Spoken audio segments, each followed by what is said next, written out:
Thanks very much, Ronan, and thanks, John, and thanks to Foster for providing this opportunity this morning. So as Ronan says, my name is Stuart MacDonald. I'm the Research Data Management Services Coordinator at the University of Edinburgh. And I'll just give you an overview of the programme of activities and work that we're doing at Edinburgh. Some of this has already been covered by Martin in terms of definitions, etc. But I'll then talk a bit more about the data audit framework implementation project we're involved with, the policy, governance, the roadmap of activity that we've developed, and the services that underpin the roadmap, support, resources and staffing, and some I guess sort of service interoperation, integration, hosting, and some other future activities. So again, I wasn't quite sure what Martin was going to say, so I guess this is kind of reiterating what he was talking about there earlier in relation to research data being defined as recorded factual material necessary to validate research findings. The key word there being validation or indeed replication for to authenticate research findings. I guess it's also maybe worth thinking about, in addition to validation, is this idea of to think about what information is needed to enable reuse of data. Not all definitions of data will be appropriate for all disciplines, and data can be generated for one purpose and used for a completely different one, as we saw there with old weather. So I'm going to start, I guess, this is a number of years ago. The DCC were funded by the JISC, the Joint Information Systems Committee, to develop a tool, a data, at the time it was called the Data Asset Framework. Data Audit Framework, sorry, it's now called the Data Asset Framework. Basically, it's a tool that allows you to audit the data output from a research group, department, school, university, etc. And Edinburgh were chosen as one of the implementation projects back in May to December 2008.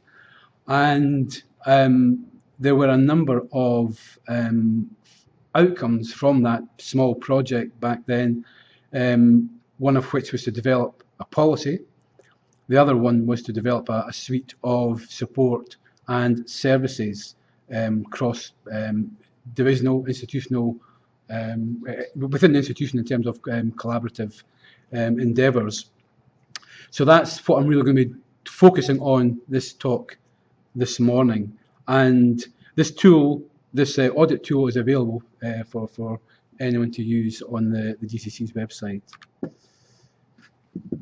So I guess in terms of our policy at Edinburgh, we like to think we're one of the first universities, if not indeed the first university in the UK, to adopt a policy for managing research data, passed by the University Senate in May of 2011. It is aspirational. Our thinking is that it allows us to an extent to be flexible in relation to the service development aspect, but it details the responsibilities of individuals, principally PIs, and the institution in relation to managing research data. And this has been used as a sort of template for other institutions throughout the UK. I won't spend too much time talking about governance, other than to say that we have buy-in from senior academics, which I think is pretty key to this whole enterprise.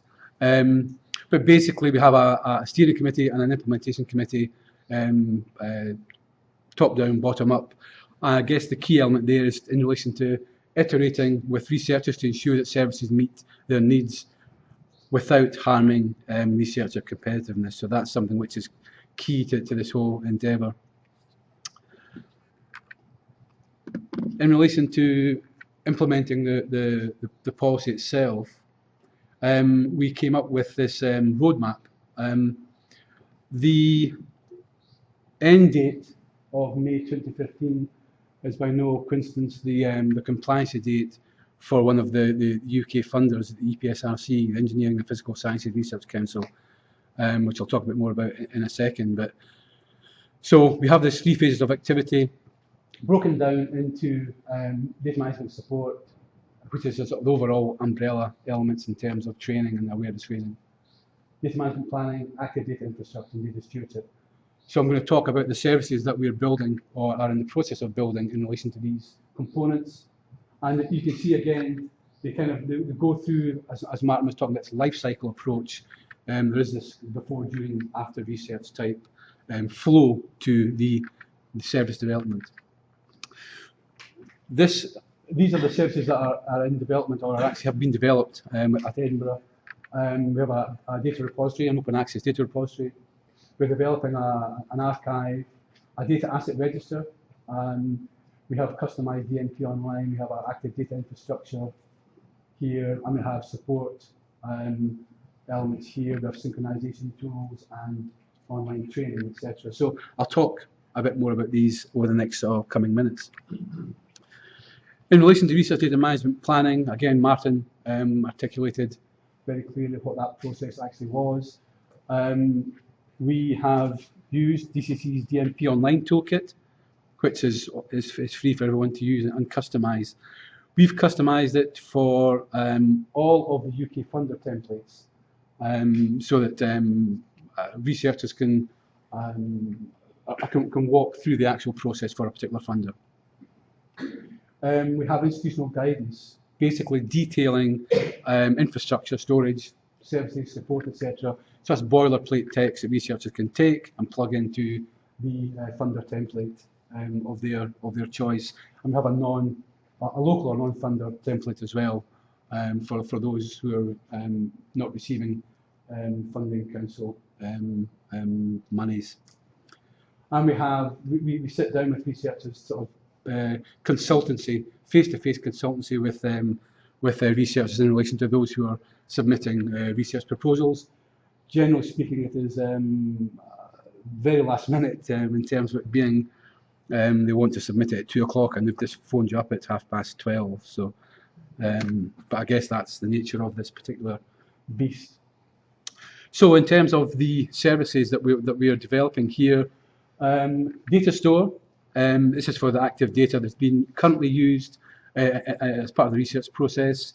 We have purchased probably around about 2.3, 2.5 petabytes. We're providing half a terabyte of space per researcher, postgraduate research upwards. So that's at Edinburgh, that's about 10,500 researchers, half of which can be shared. A lot of research, depending upon the discipline, is done in a collaborative space. So we allow that facility. There's some quibbles in certain disciplines in relation to why all of it can't be shared, and that's something which we'll be looking at. Anything in excess of that threshold there, we charge £200 per terabyte, and that includes disaster recovery copies, backing up, etc., etc. So all of that element is devolved to the central administration. Data share is an open access multidisciplinary data repository hosted by a data library based on DSpace.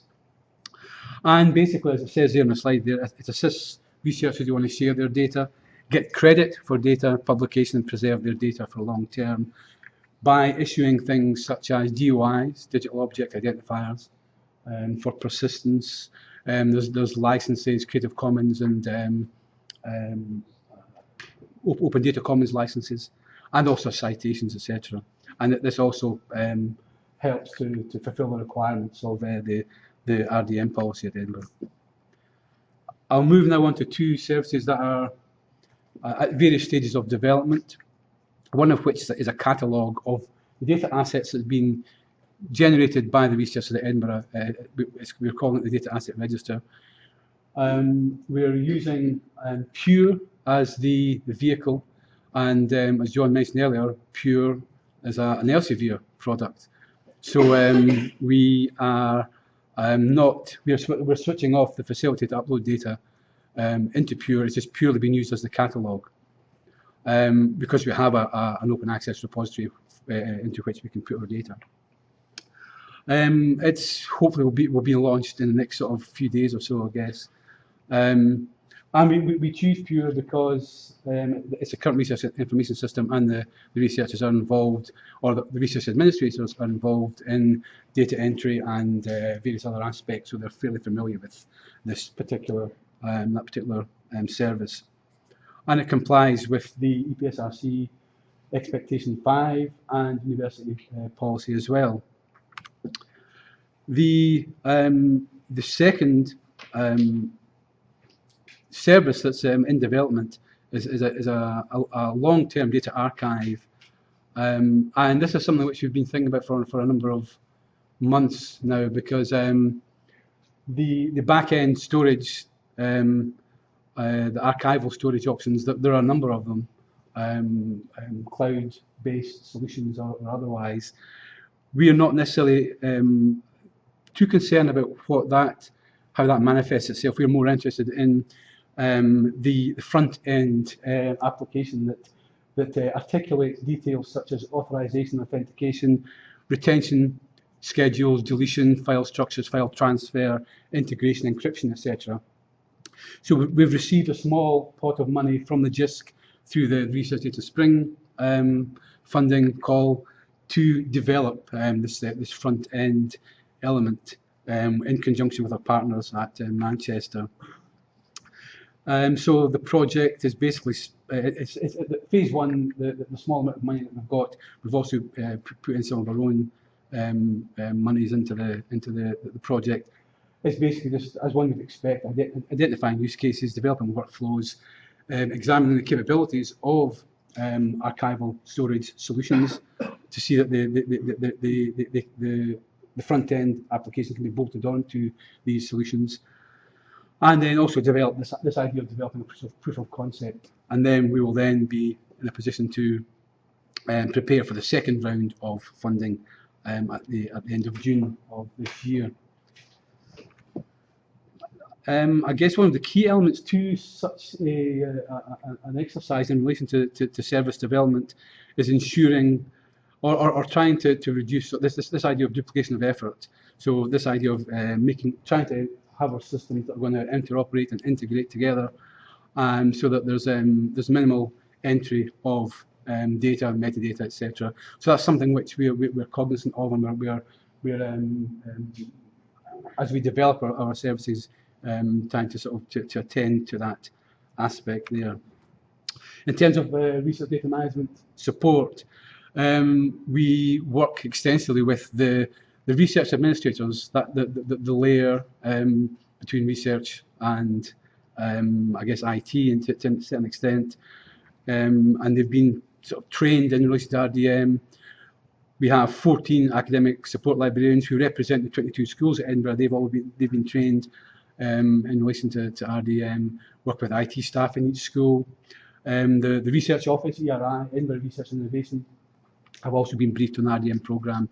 And the IS helpline folks have a knowledge base which allows queries to come in and be rerouted to the individuals, the appropriate individuals who can deal with data management planning or infrastructure or data publication or data preservation, etc.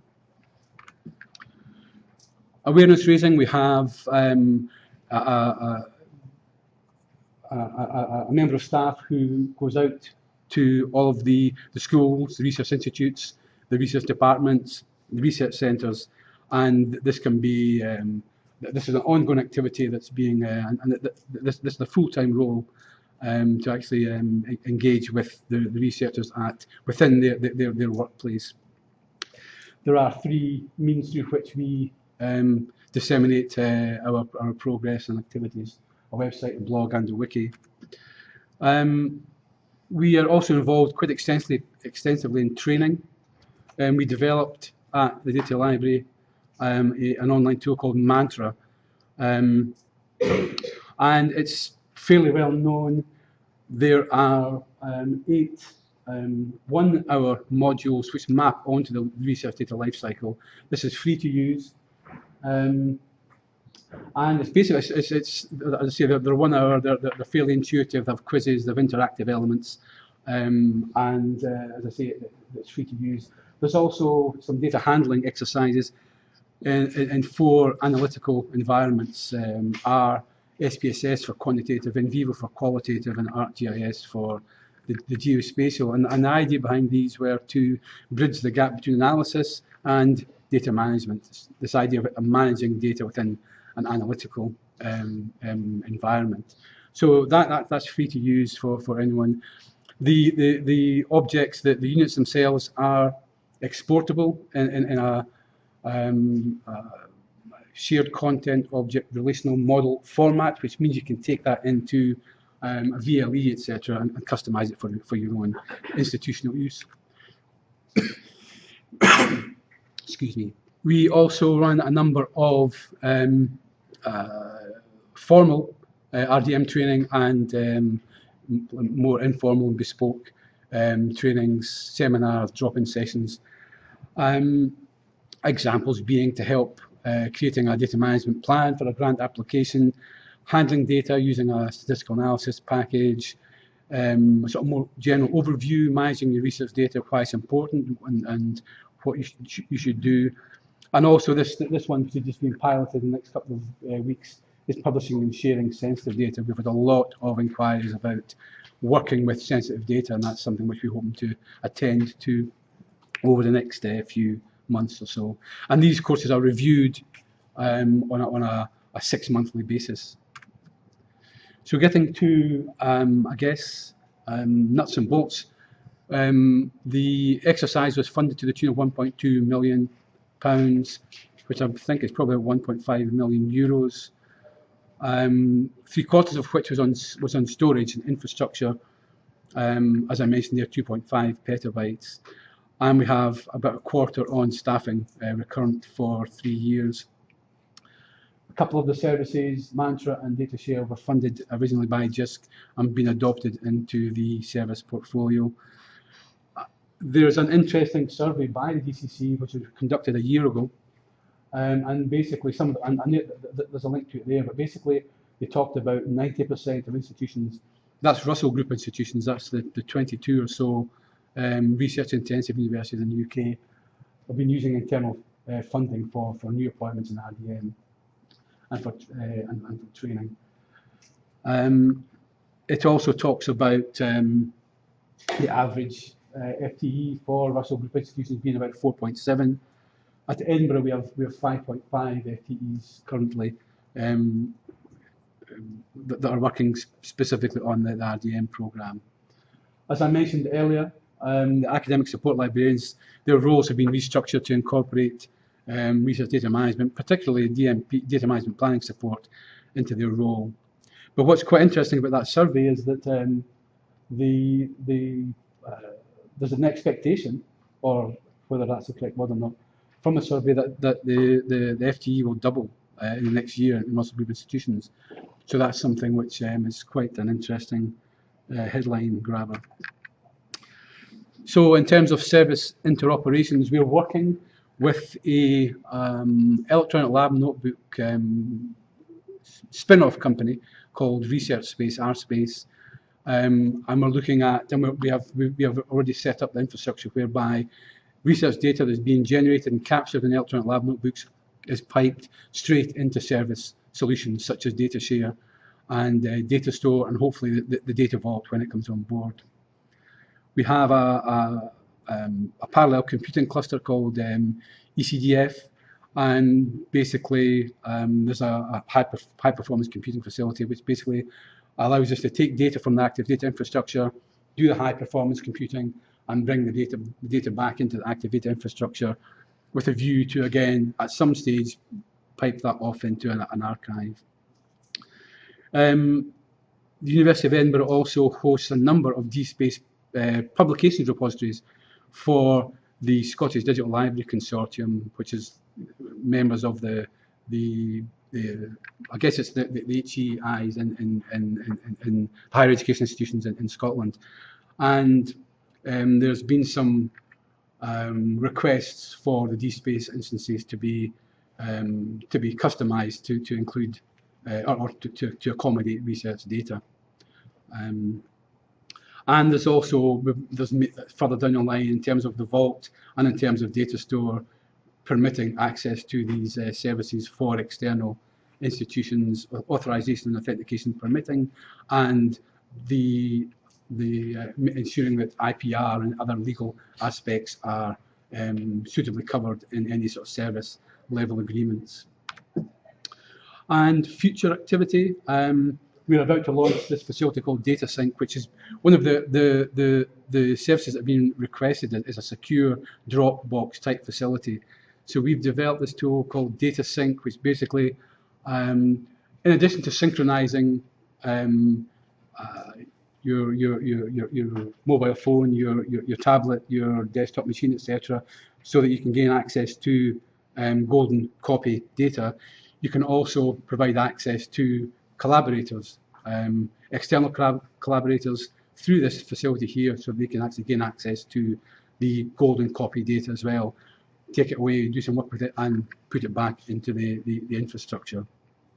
And we're using a facility called OwnCloud, which is open source, an open source technology.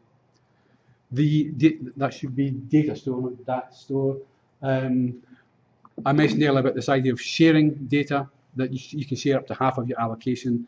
We're having to attend to the obvious here in terms of when researchers leave, when they move on to a different institution or they retire, etc., what happens to their allocation. There's obviously data that's still being used in a shared space, so we're having to sort of work on deallocation policies and detailing responsibilities, and perhaps indeed ongoing costs in relation to the storage of said data. And one of my responsibilities is to try and get data share through data sealed approval, which is a sort of trusted digital repository framework. I've got a rather short deadline to do that, so that's something which is looming. I guess that's probably all. That was quite a lot to throw at you there, but there's a lot of people involved in this activity here, so I'd just like to say thanks very much, and I'm happy to answer any questions.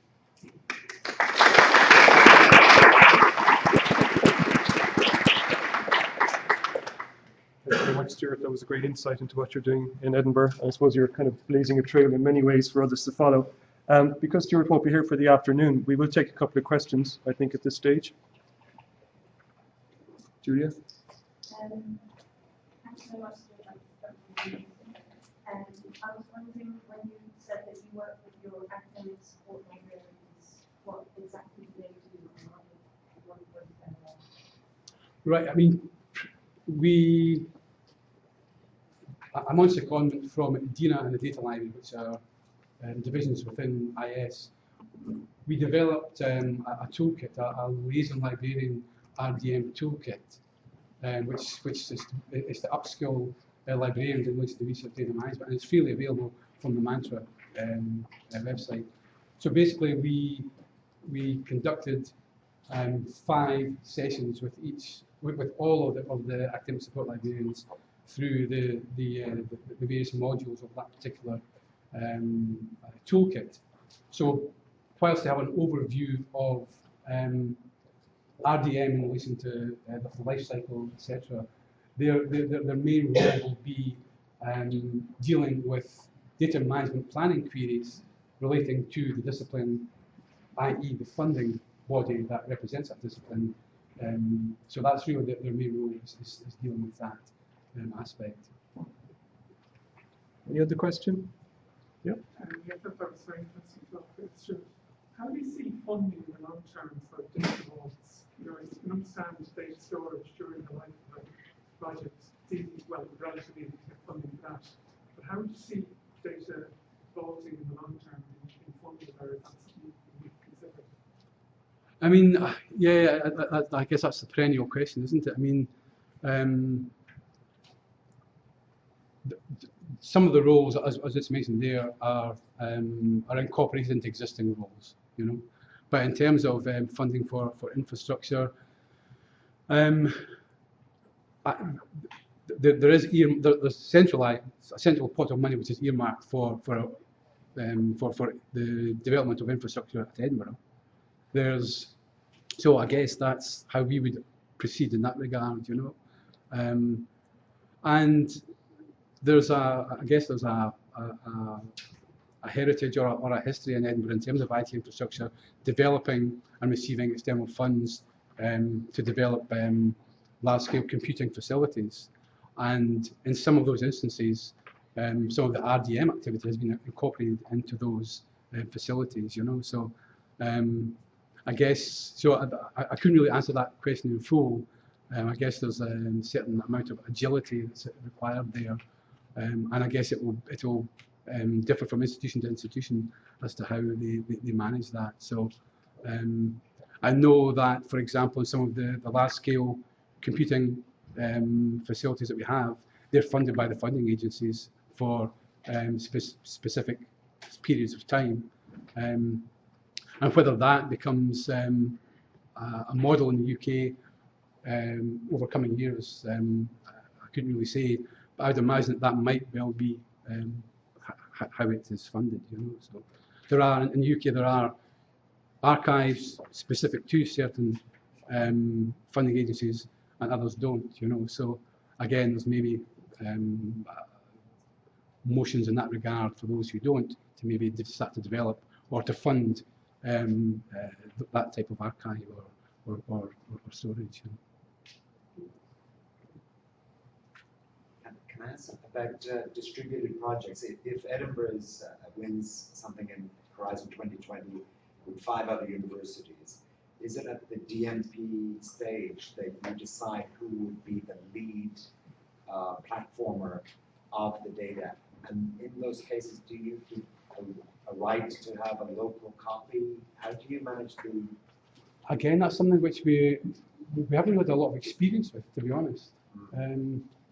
And I'm reluctant to say that the UK and Horizon 2020, there's not as much enthusiasm as one would have thought. You know, so I guess we're still sort of seeking guidance on that.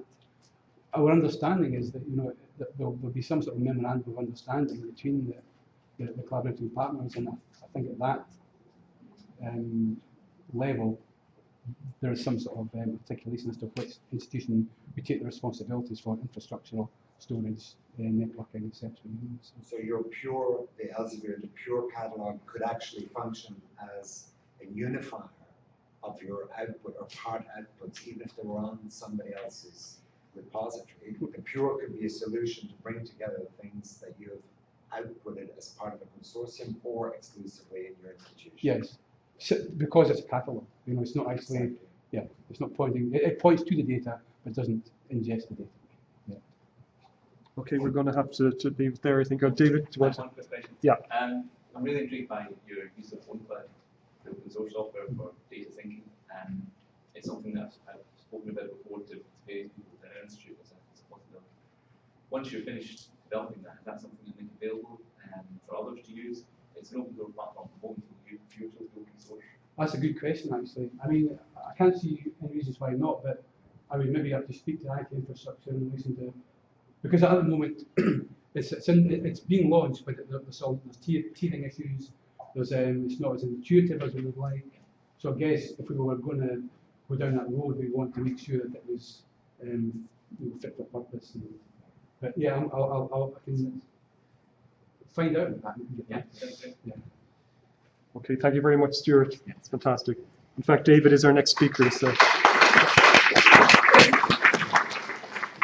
here's our next speaker, Mr. David McElroy, Research Services Librarian at the University of East London. And he's going to talk to us about how they use